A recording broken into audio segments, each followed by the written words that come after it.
আল্লাহ রাব্বুল আলামিন কোরআনুল কারীমে বলছেন, ইন কুনতুম তুহিব্বুনাল্লাহ ফাত্তাবিউনি ইউহিব্বুকুমুল্লাহ। আল্লাহ রাব্বুল আলামিন নিজে বলছেন যে তোমরা যদি আমাকে ভালোবাসতে চাও, তোমরা যদি আল্লাহর ভালোবাসা চাও, আল্লাহর কাছে যেতে চাও, ফাত্তাবিউনি, তাহলে তোমরা আমার মুহাম্মদ সাল্লাল্লাহু আলাইহি ওয়াসাল্লামের অনুসরণ করো। ইউহিব্বুকুমুল্লাহ, তাহলে রব্বুল আলামিন তোমাকে ভালোবাসবেন। সুবহানাল্লাহ।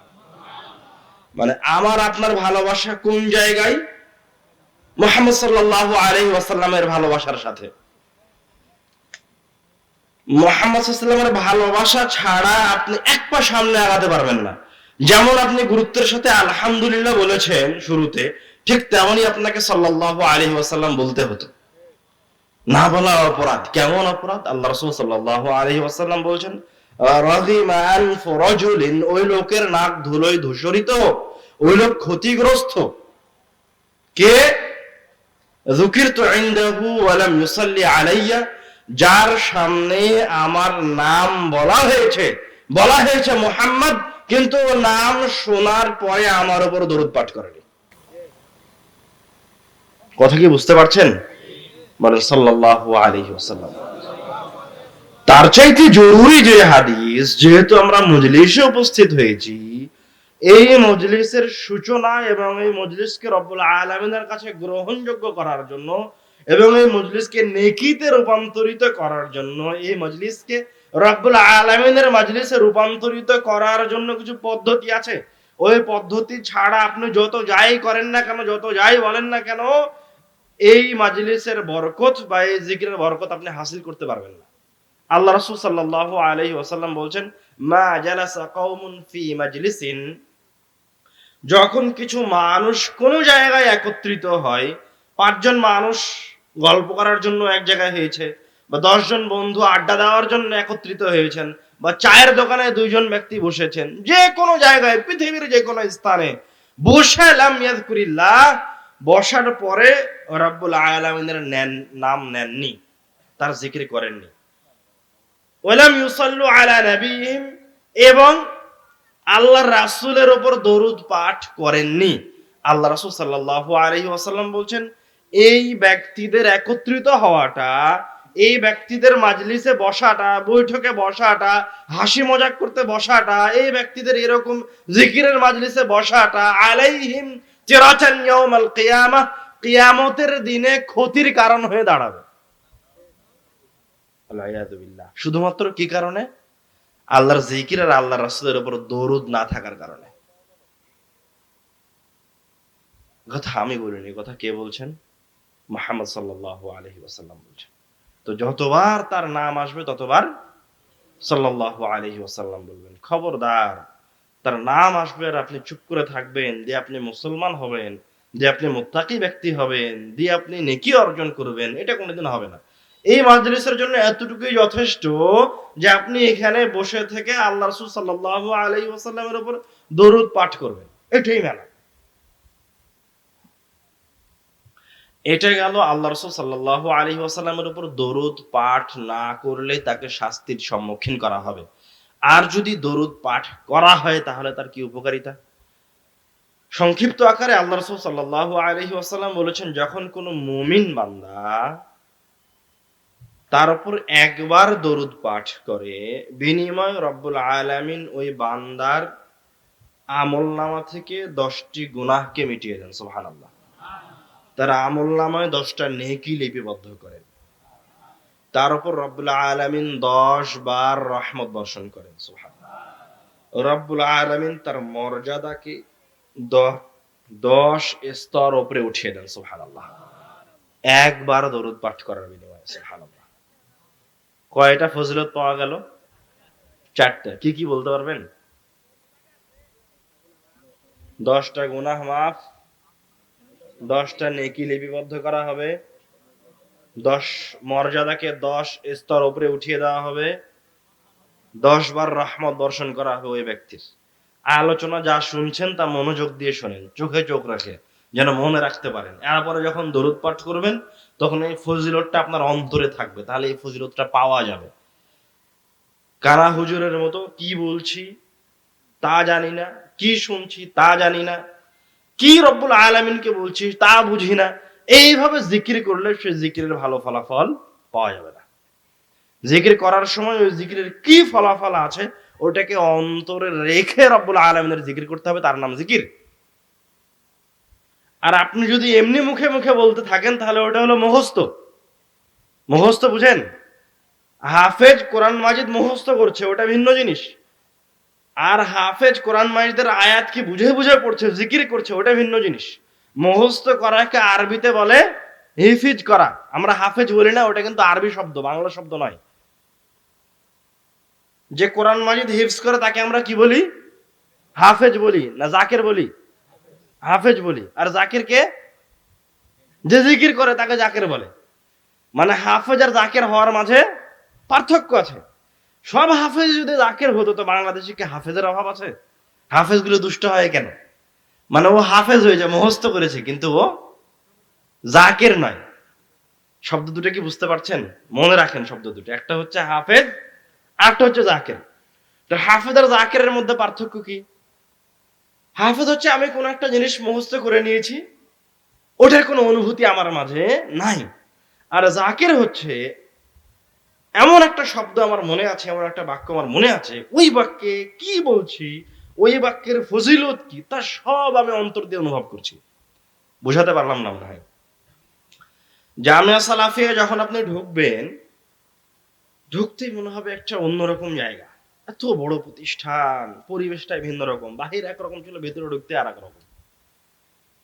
তো ছাত্রদের সাথে কথা বললেন, প্রতিষ্ঠান দেখলেন, অফিস টফিস দেখলেন। এখন যখন বাড়িতে আসছেন, বাড়িতে আসার পর আপনার বন্ধুকে বলছেন, আরে জামিয়া সালাফিয়ায় গেছিলাম, আব্দুর রাজ্জাক বিন ইউসুফ এর প্রতিষ্ঠান, ওটাতে ঢুকেই তো দেখছি অন্যরকম কারবার। এই যে আপনি আপনার বন্ধুকে বলছেন, তখন আপনার অন্তরে একটা অনুভূতি। তো আপনি কি এখন জামিয়া সালাফিয়ার ভিতরে আছেন, না আপনার বাড়িতে বন্ধুর সাথে? আরো সহজ করে বুঝেন, কথার কথা মনে করেন আজ থেকে 20 বছর আগে আপনার মা মারা গেছে। আপনার মায়ের সাথে আপনার কোনো একটা স্মৃতি আছে, যেটা আপনি যখনই বলেন তখনই আপনার কান্না চলে আসে, চোখে পানি চলে আসে, আটকাতে পারেন না। এরকম একটা দৃশ্য আপনার মনে আছে আপনার মায়ের সাথে। তো আজ থেকে 20 বছর আগে আপনার মা মারা গেছে, আর আপনি ওই দৃশ্যের কথা স্মরণ করে এখন কাঁদছেন। তো এখন কি আপনার মায়ের সাথে ঘটনা আপনার ঘটছে না? আজ থেকে 20 বছর আগে ঘটে গেছে, 20 বছর আগে ঘটে গেছে, কিন্তু তার অনুভূতি আপনার ভিতরে আছে না? এটাকে আরবিতে বলে জিক্রিয়াত। কোনো কিছুকে অন্তর থেকে অনুভব করা। যখন অনুভব হয় তখন তার রিয়াকশন ঘটে শরীরের মধ্যে, অন্তরের ভিতর থেকে, চেহারার উপরে। তার নাম হলো জিকির। ইবাদতকে জিকিরে রূপান্তরিত করতে হবে, দোয়াকে জিকিরে রূপান্তরিত করতে হবে। যখন আল্লাহ রাসূলের উপর দরুদ পাঠ করছেন, তখন আপনার অন্তরে থাকতে হবে যে এই দরুদ পাঠের বিনিময়ে রব্বুল আলামিন আমাকে 10টা নেকি দিবে, 10টা গুনাহ ক্ষমা করে দিবে, 10 বার রহমত বর্ষণ করবে, আমার মর্যাদাকে 10 স্তর উপরে উঠিয়ে দিবে। সুবহানাল্লাহ। এটা মনে রাখে যখন আপনি বলবেন, তখন বাস্তবে আপনার সাথে এটা ঘটবে। আরো একটা দোয়া দিয়ে আপনাকে উদাহরণ দেয়। এই যে রমাদান মাস পার হয়ে গেল, বা এখন যে আপনি শাওয়াল মাসে আছেন, রমাদান মাসে আল্লাহ রাসূল সাল্লাল্লাহু আলাইহি সাল্লামকে আয়েশা রাদিয়াল্লাহু তাআলা আনহা জিজ্ঞাসা করলেন যে আমি যদি লাইলাতুল কদর পেয়ে যাই তো কি দোয়া পড়বো? তখন আল্লাহ রাসূল কি বললেন? তুমি বলো। দোয়াটা কারো জানা নাই নাকি? আল্লাহুম্মা ইন্নাকা আফুবুন তুহিব্বুল আফা ফাআফু আন্নি। এই দোয়া এমনি মুখে মুখে বলা আর এই দোয়া অন্তর দিয়ে অনুভব করার মাঝে আকাশ জমিন তফাৎ আছে। যে লাইলাতুল কদরে পেলে লাইলাতুল কদরে এই দোয়া পড়বা, তার মানে এটা তো কোনো ছোটখাটো দোয়া নয়, দুটো বাক্য নয়, এর পিছনে অনেক বড় ব্যাখ্যা আছে, অনেক বড় রহস্য আছে। এই দোয়াটাকে অনুভব করে করে বলতে হবে। মানে একটা উদাহরণ দেই ছোট্ট করে। আল্লাহুম্মা ইন্নাকা আফুবুন, আপনি যখন বলছেন এই দোয়া, আল্লাহুম্মা, হে আমার প্রতিপালক, ইন্নাকা আফুবুন, আপনি ক্ষমাশীল, তুহিব্বুল আফওয়া, আপনি ক্ষমা করতে ভালোবাসেন। এই যে আপনি বললেন হে আল্লাহ আপনি ক্ষমাশীল, ক্ষমা করতে ভালোবাসেন, তো এটা এমনি বলার আল্লাহর ক্ষমাকে অন্তর দিয়ে অনুভব করা ভিন্ন জিনিস। আপনি এবার মনে করেন যে আল্লাহ কত বড় ক্ষমাশীল, আল্লাহুম্মা ইন্নাকা আফুবুন, আল্লাহ আপনি ক্ষমাশীল, তুহিব্বুল আফওয়া, আপনি ক্ষমা করতে ভালোবাসেন। হে আল্লাহ আমি শুনেছি হাদিসে এসেছে যে ব্যক্তিটা 99 জন মানুষকে হত্যা করলো, আপনি তাকে ক্ষমা করে দিয়েছেন। সুবহানাল্লাহ। আল্লাহ, আমি হাদিসে শুনেছি যে একজন জেনাকারী মহিলা, ব্যভিচারী মহিলা, ও একজন কুকুরকে পানি পান করিয়ে এতটুকু সাদকা করে আপনি তার সব পাপকে ক্ষমা করে দিলেন, তাকে জান্নাত দিয়ে দিলেন। আল্লাহুম্মা ইন্নাকা আফুবুন, আপনি এরকম ক্ষমাশীল, আপনি এর চেয়ে বড় ক্ষমাশীল, তুহিব্বুল আফওয়া, আপনি এইভাবে আবার এর চাইতে বেশি ক্ষমা করতে ভালোবাসেন। সুবহানাল্লাহ। এটা যখন আপনার অন্তরে আসবে তখন এটার প্রভাব দেখা দিবে। বললেন ফাফু আন্নি, আপনিও আমাকে ক্ষমা করে দেন। আল্লাহ, আমিও বড় অপরাধ করেছি। সে যত বড় অপরাধী হোক না কেন, আপনি এবার আপনার অপরাধকে স্মরণ করেন। হে আল্লাহ, আমি ওই দিন ওই অপরাধটা করেছিলাম, মনে করেন, ভালোভাবে মনে করেন যে আপনি ওই অপরাধটা করেছিলেন এবং কত বড় অন্যায় করেছেন। যে রব্বুল আলামিনকে বলেন ফাফু আন্নি, হে আল্লাহ, আপনি আমার ওই অপরাধটাকে ক্ষমা করে দেন। এর নাম হলো দোয়াকে, জিকিরে রূপান্তরিত করা। আর আরেকটা হলো দোয়া মুখস্থ বলা। তো যখন যেটা আপনি দোয়া বলছেন তখন সেটাকে জিকিরে রূপান্তরিত করতে হবে। বলছিলাম আল্লাহ রাসূল সাল্লাল্লাহু আলাইহি ওয়াসাল্লামের উপর দরুদ পাঠ করার ফজিলত। আরেকটা হাদিসে এসেছে, উবাই ইবনে কাব রাদিয়াল্লাহু তাআলা আনহু, আল্লাহ রাসূলের একজন সাহাবী। আপনার যেমন সমস্যা আছে, রুজিতে বরকত নাই, ইনকামের কোনো ব্যবস্থা হচ্ছে না, বা সমস্যার মাঝে আছেন, আল্লাহ রাসূলের একজন সাহাবী ছিলেন উবাই ইবনে কাব।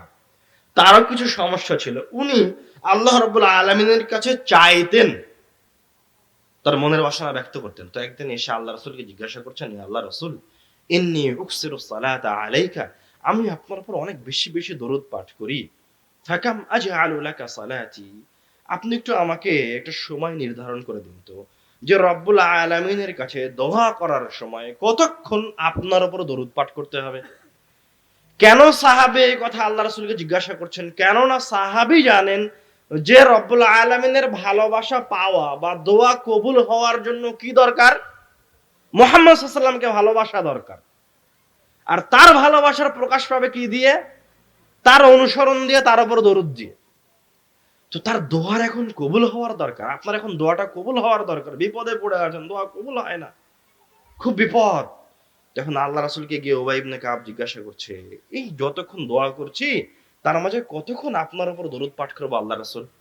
আল্লাহ রাসূল সাল্লাল্লাহু আলাইহি ওয়াসাল্লাম উত্তরে বললেন, মা শি'তা, তোমার ইচ্ছা, যতক্ষণ ইচ্ছা দরুদ পাঠ করো, সমস্যা নাই। সুবহানাল্লাহ। উবাই ইবনে কাব রাদিয়াল্লাহু তাআলা আনহু সময় নির্ধারণ করে চাইলেন, আল্লাহ রাসূল সময় নির্ধারণ করে দিলেন না। তো তিনি নিজে থেকে একটা সময় বললেন, আর রুবু, ঠিক আছে আল্লাহ রাসূল, আমি যতক্ষণ রব্বুল আলামিনের কাছে কোনো কিছু চাই তার 4 ভাগের 1 ভাগ সময় আপনার উপর দরুদ পাঠ করব। আল্লাহ রাসূল সাল্লাল্লাহু আলাইহি ওয়াসাল্লাম উত্তরে বললেন, মা শি'তা, তোমার ইচ্ছা, ফা ইন জিদতা ফাহুয়া খায়রুন লাক, কিন্তু তুমি যদি এর চেয়ে আরো বেশি সময় দরুদ পাঠ করো তাহলে সেটা তোমার জন্য আরো বেশি কল্যাণকর। সুবহানাল্লাহ। উবাই ইবনে কাব রাদিয়াল্লাহু তাআলা আনহু মনে করলেন মনে হয় সময় বলা কম হয়ে গেছে। তিনি বললেন, ঠিক আছে আল্লাহ রাসূল, তাহলে যতক্ষণ আমি আল্লাহর কাছে কোনো কিছু চাই তার অর্ধেক সময় আপনার উপর দরুদ পাঠ করব। আল্লাহ রাসূল পুনরায় একই উত্তর দিলেন, মা শি'তা, তোমার ইচ্ছা, ফা ইন জিদতা ফাহুয়া খায়রুন লাক, কিন্তু তুমি যদি এর চেয়েও বেশি সময় দরুদ পাঠ করো তাহলে সেটা তোমার জন্য আরো বেশি কল্যাণকর। সুবহানাল্লাহ।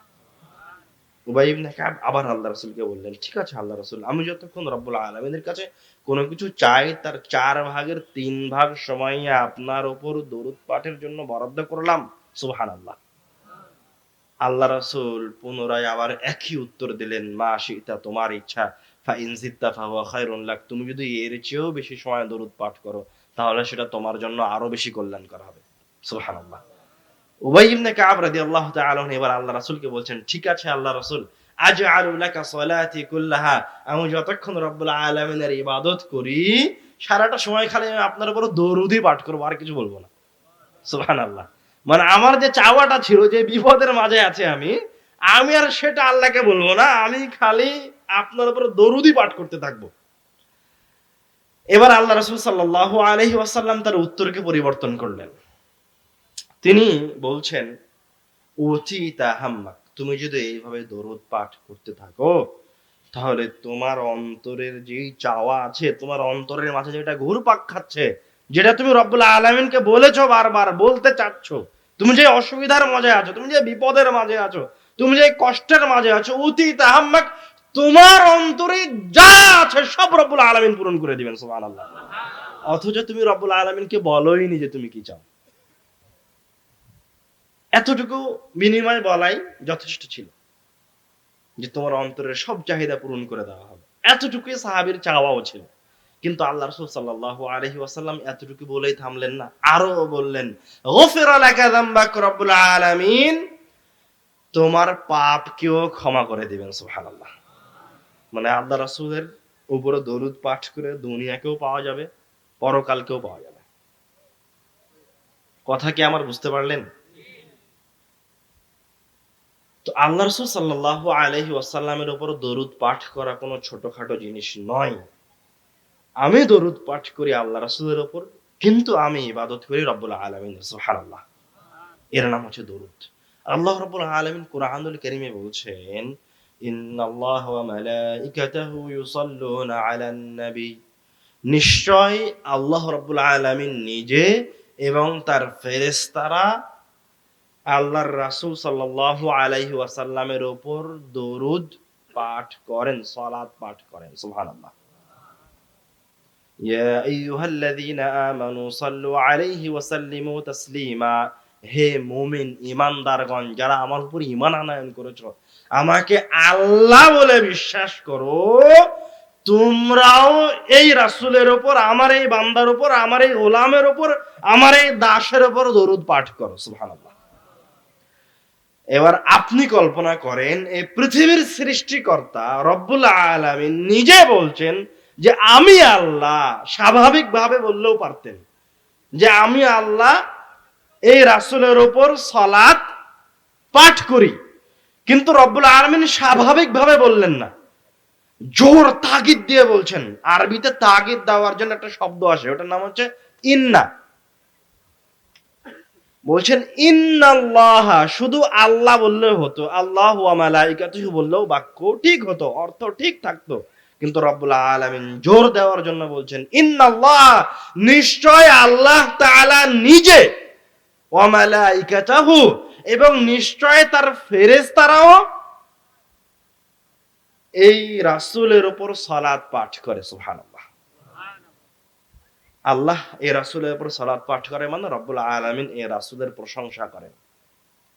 ফেরেশতারা এই রাসূলের উপর সালাত পাঠ করে মানে তারা আল্লাহ রাসূলের জন্য ক্ষমা প্রার্থনা করে।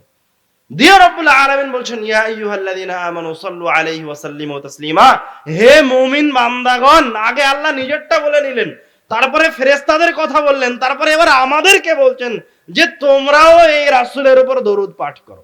বলেন সাল্লাল্লাহু আলাইহি ওয়াসাল্লাম। দরুদের মর্যাদা, এর ফজিলত, এর ক্ষমতা, এর শক্তি বলে শেষ করা যাবে না। দরুদকে বাদ দিয়ে, আল্লাহ রাসূল সাল্লাল্লাহু আলাইহি ওয়াসাল্লামের আনুগত্যকে বাদ দিয়ে এই পৃথিবীতে কেউ কোনোদিন রব্বুল আলামিনের সন্তুষ্টি অর্জন করতে পারবে না। কিয়ামত পর্যন্ত চেষ্টা করলেও পারবে না। এখন কেউ যদি রাত দিন আল্লাহু আকবার করে, আল্লাহর জিকির করে, এখন কেউ যদি পুরো কোরআনুল কারীমকে মুখস্থ করে নেয়, কেউ যদি শুধু কোরআনুল কারীমের অনুসরণ করে আর আল্লাহর রাসূলকে অপমান করে, আল্লাহ রাসূলের একটা হাদিসকে অমান্য করে, অস্বীকার করে, যেটা আহলে কোরআনরা করে, এই অবস্থায় কেউ যদি রব্বুল আলামিনের মরা পর্যন্ত ইবাদত করে, এই অবস্থায় যদি মানুষ কিয়ামত পর্যন্ত রব্বুল আলামিনকে ডাকে আল্লাহর রাসূলকে বাদ দিয়ে, তো তার ইবাদতের সরিষা সমপরিমাণ কবুল করা হবে না। মানে আহলে কোরআন যারা আপনাদেরকে বলছে যে হাদিসের দরকার নাই, কোরআনুল কারীম তো আছেই, আল্লাহর বাণী তো আছেই, ওরা যদি মরা পর্যন্ত রব্বুল আলামিনকে ডাকে, ওরা যদি মরা পর্যন্ত এই কোরআনুল কারীমকে বুকে করে নিয়ে ঘুরে, তো ওদের রব্বুল আলামিনের আনুগত্যের, ওদের এই কোরআনুল কারীমের আনুগত্যের সরিষা সমপরিমাণ মূল্য রব্বুল আলামিনের কাছে নাই। কেউ যদি মনে করে যে আমি রব্বুল আলামিনের ভালোবাসা চাই, তার আনুগত্য চাই, পরকালে জান্নাত চাই, তোকে কার কাছে ফিরে আসতে হবে? আল্লাহ রাসূল সাল্লাল্লাহু আলাইহি ওয়াসাল্লামের কাছে ফিরে আসতে হবে। দরুদের বিষয়ে আরো যে সমস্ত হাদিস আছে, তার মাঝে গুরুত্বপূর্ণ আরেকটা হাদিস হচ্ছে, আল্লাহ রাসূল সাল্লাল্লাহু আলাইহি ওয়াসাল্লাম বলছেন, তোমরা যে যত বেশি দরুদ পাঠ করবে কিয়ামতের দিন সে আমার তত বেশি নিকটে থাকবে। সুবহানাল্লাহ। আর এক হাদিসে আল্লাহ রাসূল সাল্লাল্লাহু আলাইহি ওয়াসাল্লাম বলছেন, তোমরা জুমার দিনে বেশি বেশি করে দরুদ পাঠ করো, কেননা তোমাদের দরুদগুলি আমার কাছে পেশ করা হয় জুমার দিনে। সুবহানাল্লাহ। তাহলে দরুদের আমাদের সামনে কি কি ফজিলত দাঁড়ালো? এক, কেউ যদি একবার দরুদ পাঠ করে তার স্বাভাবিক কয়টা ফজিলত? 4টা ফজিলত। 10টা রহমত, 10টা নেকি, 10টা পাপ ক্ষমা, মর্যাদা 10 স্তর উপরে উঠে যাওয়া। কেউ যদি নাগাতার আল্লাহ রাসূল সাল্লাল্লাহু আলাইহি ওয়াসাল্লামের উপর দরুদ পাঠ করে, তাহলে রব্বুল আলামিন তার অন্তরে যেটা আছে সেটাকে কবুল করে নেবেন। সুবহানাল্লাহ। এটা দরুদের এক অনন্য ক্ষমতা। তারপরে আমরা আরো একটা ফজিলত বললাম যে যে যত বেশি দরুদ পাঠ করবে সে আল্লাহ রাসূলের তত বেশি নিকটে থাকবে এবং জীবনকে সময়কে ইবাদতে রূপান্তরিত করার জন্য দরুদ একটা অন্যতম মাধ্যম। আপনি বসে আছেন, দরুদ পাঠ করেন। আপনি দোকানে বসে আছেন, দরুদ পাঠ করেন। আপনার কোনো কাজ নাই, মসজিদে বসে আছেন, দরুদ পাঠ করেন। পাশাপাশি আরো ইস্তিগফার করেন। তবে যে সমস্ত ইবাদত আছে জীবনকে ইবাদতে রূপান্তরিত করে নেওয়ার জন্য, তার মাঝে দরুদ অন্যতম। রব্বুল আলামিন আমাদেরকে এই পৃথিবীতে পাঠিয়েছেন শুধুমাত্র তার ইবাদতের জন্য, অন্য কোনো কাজ আমাদেরকে দেননি। দলিল, রব্বুল আলামিন কুরআনুল কারীমে বলছেন, ওয়ামা খালাকতুল জিন্না ওয়াল ইনসা ইল্লা লিয়াবুদুন, আমি মানুষ এবং জিনকে সৃষ্টি করেছি শুধুমাত্র আমার ইবাদতের জন্য। আর এক আয়াতে রব্বুল আলামিন বলছেন, ওয়ামা উমিরু, তাদেরকে আর কোনো নির্দেশই দেওয়া হয়নি, তাদের উপর আর কোনো নির্দেশই নাই, শুধুমাত্র একটা নির্দেশ ব্যতীত, ইল্লা লিয়াবুদুল্লাহ মুখলিসিন, যে তারা ইখলাসের সাথে নিষ্ঠার সাথে রব্বুল আলামিনের ইবাদত করবে। মানে আমি আর আপনি কি কাজ নিয়ে এই পৃথিবীতে এসেছি? শুধুমাত্র রব্বুল আলামিনের ইবাদত করার জন্য। তো আপনি যে এখন অফিসে যান, আপনি যে এখন জমি চাষ করেন, আপনি যে এখন ব্যবসা বাণিজ্য করেন, তো এইগুলি ইবাদতের ভিতরে না ইবাদতের বাহিরে?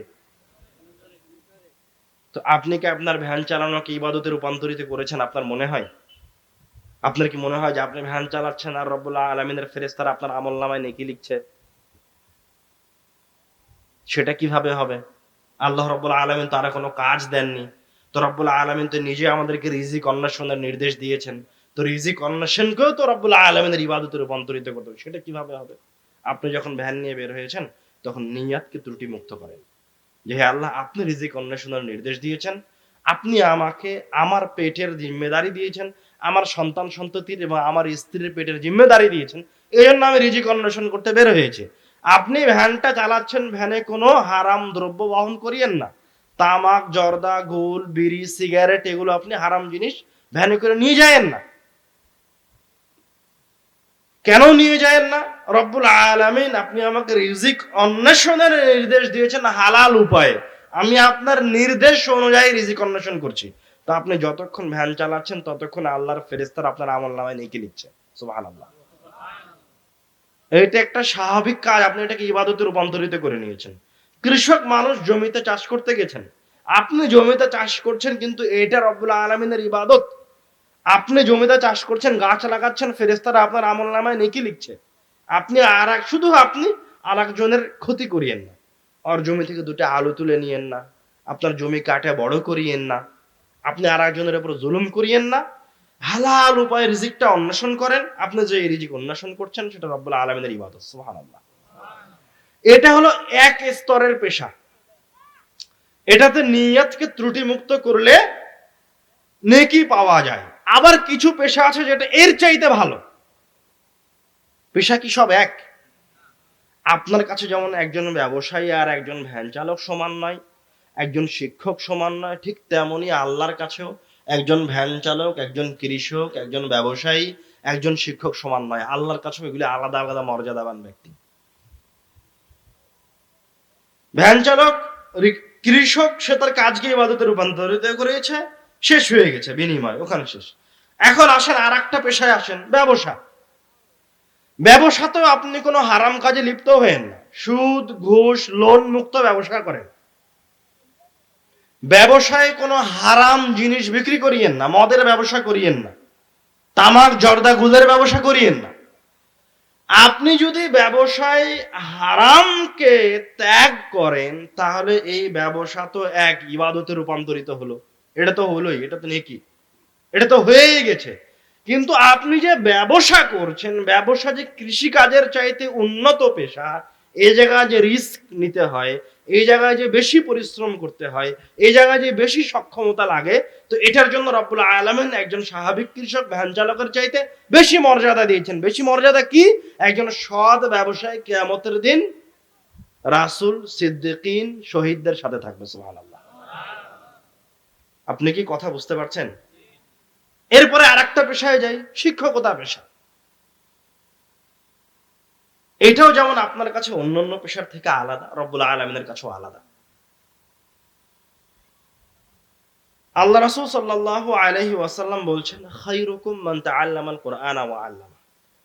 তোমাদের মাঝে আল্লাহর নিকটে সবচেয়ে শ্রেষ্ঠ ব্যক্তি হচ্ছে সেই, মানে রব্বুল আলামিন যদি শ্রেষ্ঠ ব্যক্তিদের লাইন করেন যে প্রথম কাতারে সর্বশ্রেষ্ঠ ব্যক্তি, তারপরের কাতারে তারপরের শ্রেণী, তারপরের কাতারে তারপরের শ্রেণী, তো প্রথম কাতারে যে দাঁড়াবে সবচেয়ে শ্রেষ্ঠ মানুষদের মাঝে, সে হচ্ছে খায়রুকুম মান তাআল্লামাল কুরআনা ওয়া আল্লামা, যে নিজে কোরআন পড়ে এবং আরেকজনকে পড়ায়, আরেকজনকে শেখায়। সুবহানাল্লাহ। মানে পেশার মাঝে এটা সর্বশ্রেষ্ঠ পেশা, নিজে শেখা আরেকজনকে শেখানো, এবং রব্বুল আলামিনের কাছেও সে ভিন্ন। এইদিকে খবরদার, আপনি কথা বলার প্রয়োজন মনে করিয়েন না। আপনাকে মনোযোগ দিয়ে কথা শুনতে হবে। যারা দায়িত্বশীল আছেন, মানুষ যেন রাস্তা দিয়ে হাঁটা চলাফেরা না করে। যদি জায়গা না থাকে তো একটু সামনে চলে আসেন, সামনে জায়গা এখনো ফাঁকা আছে। আর যখন আমি রাস্তা দিয়ে আসছিলাম, আমি ডান দিকে তাকাইনি যে এদিকে প্যান্ডেল আছে, সামনের দিকে তাকিয়ে মনে হচ্ছিল যে প্যান্ডেল মনে হয় আরো দূরে। কেন মনে হচ্ছিল? সব মানুষ রাস্তার উপরে পাঠাচ্ছে নাকি এদিকে মেলা বসাইছে, মানে জালসাকে মেলা করে দেওয়া হয়েছে, নাসিহাকে কি করে দেওয়া হয়েছে? মেলা করে দেওয়া হয়েছে। মানুষ যখনই ভালো কাজ করতে যায় তখন শয়তানও তার একটা রাস্তা খুঁজে ওই জায়গায়, মানে পথভ্রষ্টতা করতে হবে মানুষকে। কিভাবে করবে? যেই ভালো কাজে থাক না কেন ওই জায়গায় শয়তান তার রাস্তা খুঁজে নেয়, প্রত্যেক ভালো কাজে। তারা কয়েকটা উদাহরণ দেয় আপনাকে। মানে শয়তান বড় খারাপ জিনিস, ওর চক্রান্ত খুব খারাপ। ইন্না কাইদা শাইতানে কানা দাঈফা, শয়তানের চক্রান্ত দুর্বল। শয়তানের চক্রান্ত দুর্বল, কিন্তু শয়তানের চক্রান্ত শক্তিশালী। যদি মানুষ ইবাদত দিয়ে, দোয়া দিয়ে সেটাকে দুর্বল না করে। এখন আপনি যদি শয়তান থেকে সতর্ক না থাকেন তো শয়তানের চক্রান্ত আপনার জন্য শক্তিশালী, তখন আর আপনার জন্য দুর্বল নয়। মানে আপনি নিয়ত করে বের হয়েছেন যে আজকে এই জায়গায় আব্দুল্লাহ বিন আব্দুর রাজ্জাক আসবে, আব্দুর রহিম বিন আব্দুর রাজ্জাক আসবে, আমরা তাদের কাছ থেকে হাদিস কোরআনের অনুবাদ শুনবো, তারা তো অন্য কোনো কথা বলে না। এই নিয়ত করেছে অনেক মানুষ, হাজার হাজার মানুষ করেছে। তার মাঝে হয়তো বা অর্ধেক মানুষ আসতে পেরেছে আর অর্ধেক মানুষ আসতে পারেনি। কেন আসতে পারেনি? যখন নিয়ত করেছে, ওর নিয়ত করার সাথে সাথে শয়তান আর পিছনে লেগে গেছে। যখন থেকে নিয়ত করেছে তখন থেকে তার সামনে নানান কাজ আসতে থেকেছে, নানান প্রয়োজন আসতে থেকেছে, ফলে ও আর প্রোগ্রাম পর্যন্ত আসতে পারে না। এখন যারা এসে গেছে, রাস্তায় বের হয়ে গেছে, শয়তান কি ওদেরকে ছেড়ে দিয়েছে? শয়তান ওদেরকেও ছাড়েনি। শয়তান ওর পিছনে লেগেই আছে। তো ওকে কি করবে? ওর জন্য দুইটা জায়গা করে দিয়েছে। একটা হচ্ছে মাহফিলে বসে থেকে আলোচনা শুনবে, আর একটা হচ্ছে ওই পাশে বাজার আছে। ঠিক আছে, তুমি যখন এসেছো তাহলে বাজারে আসে একটু বাদাম খাও, জিলাপি খাও, একটু ঘুরো। বাজার থেকেও তো কথা শোনা যায়। বাজারে দাঁড়িয়ে দাঁড়িয়ে আল্লাহ রাসূলের হাদিস শোনো, বেয়াদব। এটা বেয়াদবি আল্লাহ রাসূলের হাদিসের সাথে। বাজারে দাঁড়িয়ে দাঁড়িয়ে আল্লাহ রাসূলের কথা শুনবেন, এটা আল্লাহ রাসূলের হাদিসের সাথে বেয়াদবি। তো শয়তান কিছু মানুষকে এবার কোথায় নিয়ে গেল? বাজারে নিয়ে গেল। আর কিছু মানুষ এই জায়গায় আসলো, যে গেল গেল, বাজারে গেছে তো গেছে। এখন যে এখানে বসে আছে ওকে কি শয়তান ছেড়ে দিয়েছে? ওকেও শয়তান ছাড়েনি। ওকে এবার শয়তান ওর পিছনে লেগে আছে যে একটু অমনোযোগী হোক, কোনো কথা তার কাছ থেকে ছুটে যাক, যা ও কথা শুনলো, যতগুলো হাদিসের অনুবাদ শুনলো, তা যেন ও মনে রাখতে না পারে। অথবা আপনাকে এখান থেকে উঠিয়ে নিয়ে যাওয়ার প্রয়োজন মনে করবো, শয়তান আপনার অন্তরে ওয়াসওয়াসা দিবে যে একটু ঘুরে আসো, তোমার এখন একটু পেশাবের দরকার, একটু পায়খানার দরকার, বা অনেকক্ষণ আলোচনা শুনেছি, এখন বাড়ি যাই, বাড়ি যেতে হবে। কেন? আপনি কি 365 দিন বক্তব্য শুনেন? তো বছরে একদিন আসেন। এমন কি প্রয়োজন যে আপনাকে উঠে যেতে হবে? আপনি এখন ধৈর্য সহকারে 1টা ঘন্টা বসে থাকতে পারছেন না, মানে শয়তান আপনার পিছনে লেগে আছে। তো শয়তান কি খালি আপনাদের পিছনে লেগে আছে না আমার পিছনেও লেগে আছে? আমার পিছনেও শয়তান লেগে আছে। শয়তান আমার পিছনে কি চেষ্টা করছে? যে আব্দুর রহিম ভাই কোন একটা ভুল কথা বলে দিক, বা কোন একটা হাদিস সে ভুলিয়ে দেওয়ার জন্য অপেক্ষায় আছে। কথা একদিক থেকে আরেক দিকে চলে যাক, কোন একটা জাল জয়ীফ হাদিস কোন একদিন উল্লেখ করুক। শয়তানও চেষ্টা করছে যে আমিও কোনো একটা ভুল করি। শয়তান তার চেষ্টায় কোনোদিন পিছপা হবে না। আপনি ভুল বুঝেছেন। আপনি মনে করছেন যে হিন্দু, যে খ্রিস্টান, যে বৌদ্ধ, যে নাস্তিক, যে মুশরিক, ওর পিছনে শয়তান লেগে আছে। শয়তানের কি ওর পিছনে কোনো কাজ আছে? হিন্দুর পিছনে শয়তানের কোনো কাজ আছে? খ্রিস্টানদের পিছনে কোনো কাজ আছে? নাস্তিক মুশরিকের পিছনে কোনো কাজ আছে? ও তো নিজে শয়তান হয়ে আছে। শয়তানের চাকরি তো শেষ হয়ে জায়গায়, রিটায়ার্ড হয়ে গেছে শয়তান ওই জায়গায়। শয়তান কার পিছনে? যে যত বেশি ভালো কাজ করতে আগ্রহী, শয়তান তত বেশি তার পিছনে লেগে থাকবে। মানে শয়তান আপনার পিছনে লেগে আছে। এখন যে রাস্তায় ঘুরে বেড়াচ্ছে, শয়তান কি ওর পিছনে? ওর তো কাজ করা হয়ে গেছে। ওকে আটকানোর চেষ্টা করবে শয়তান, কিন্তু শয়তান বেশি লেগে থাকবে আপনার পিছনে, যে আপনাকে কিভাবে অমনোযোগী করা যায়।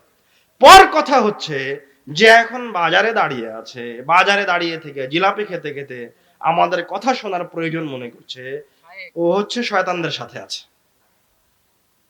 আল্লাহ রাসূল সাল্লাল্লাহু আলাইহি ওয়াসাল্লাম নিজে বলছেন যে শয়তান তার পতাকা কোথায় উত্তোলন করে? বাজারে উত্তোলন করে।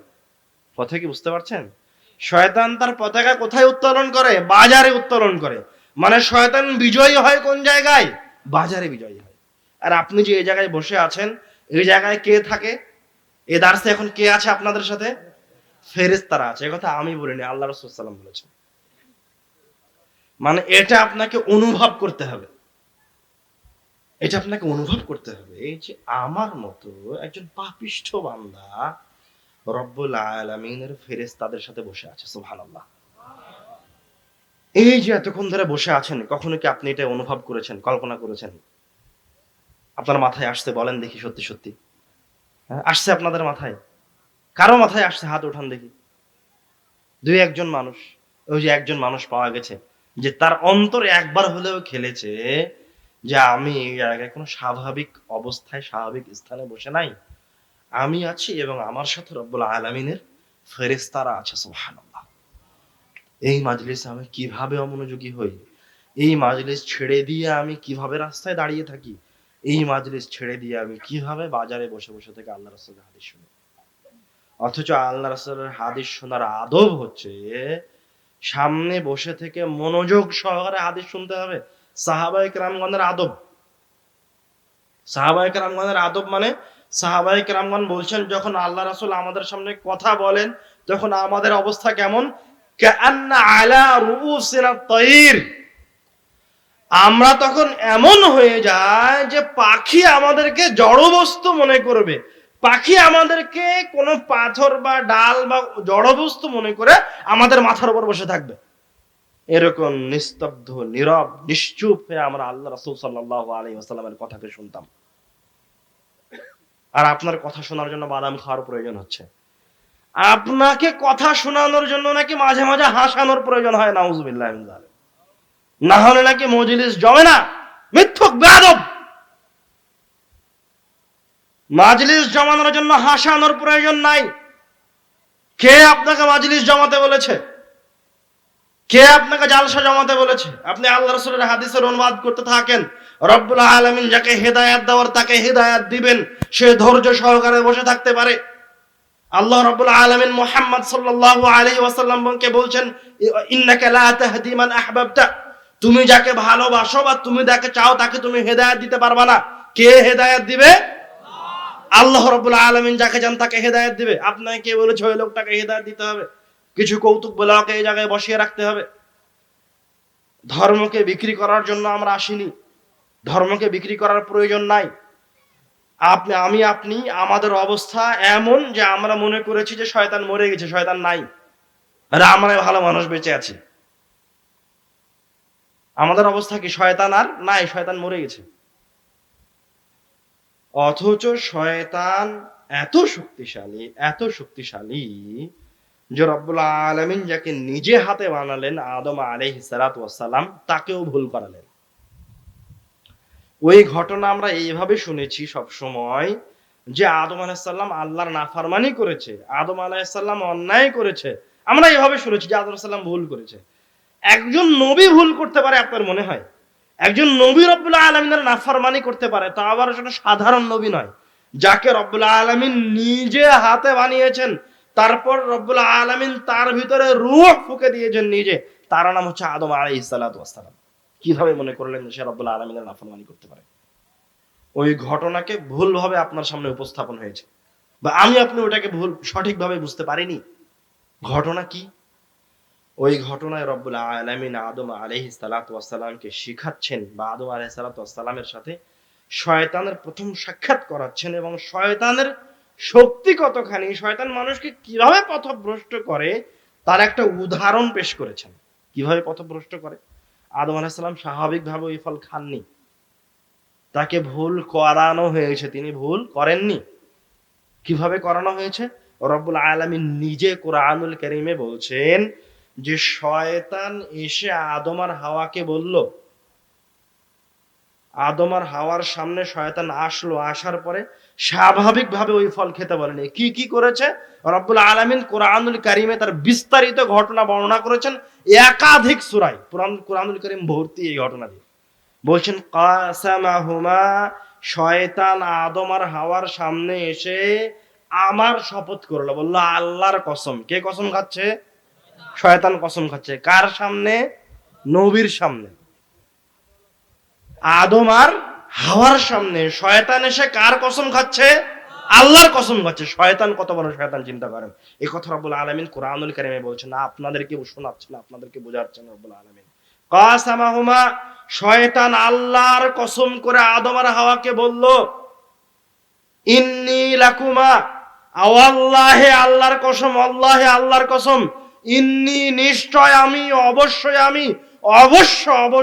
আমি, লাকুমা তোমাদের দুইজনের জন্য, লামিনান নাসিহিন, অবশ্যই আমি তোমাদের দুইজনের জন্য নসিহাত দাতা, উপদেশ দাতা। আমি তোমাদের দুইজনকে ভালোবাসি, আমি আল্লাহর ওলি, তোমাদের কল্যাণ চাই। কথা কি বুঝতে পারছেন?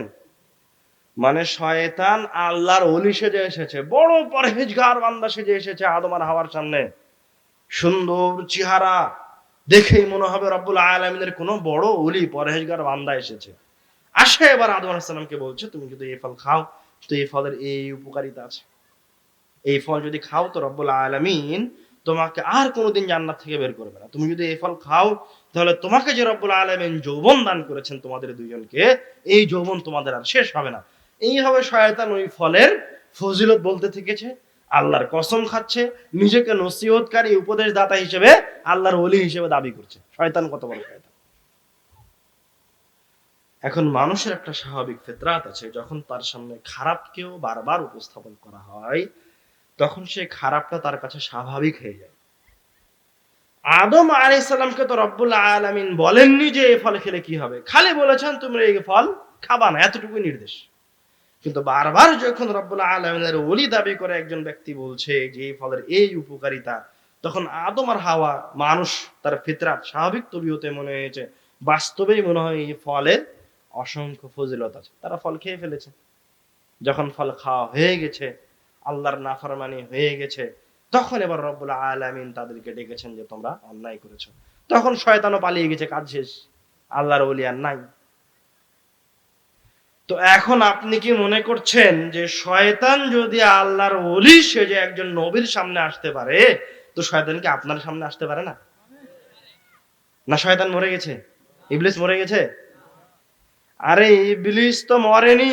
আপনাকে যারা দাওয়াত দিতে এসেছিল, শয়তানকে এর সাথে পরিচয় করিয়ে দিতে এসেছিল, আল্লাহ রব্বুল আলামিন যত নবী রাসূলকে পাঠিয়েছিলেন সবাই মরে গেছে। জীবিতটা কে আছে? শয়তান জীবিত আছে। মানে আপনাকে পথভ্রষ্ট করার অভিজ্ঞতা শয়তানের কোটি কোটি মিলিয়ন বছরের।